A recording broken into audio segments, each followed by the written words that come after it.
Namun kalau diraton mereka Sumaliwati kalau pasrahaken kula badhe wangsul dhateng pertapan gua para wangunan ku dadi kemangkono ya Rasa Putra wani nggih wonten dawuh Gusti saiki mengkene kalamun kemangkono Sumaliwati matur kaya mangkono iku sing dipilih dadi jodone Sumaliwati ora ana ya siramu Rasa Putra bakal tak dawuh ing tembe mengkono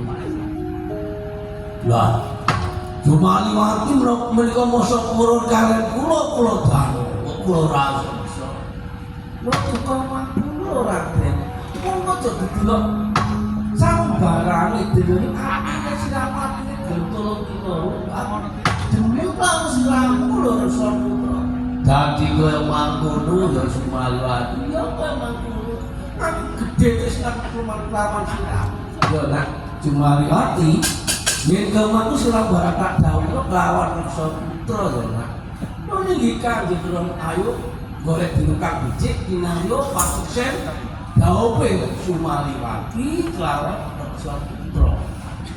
niki Kanjeng Durung mengatakan niku putra nderekaken lho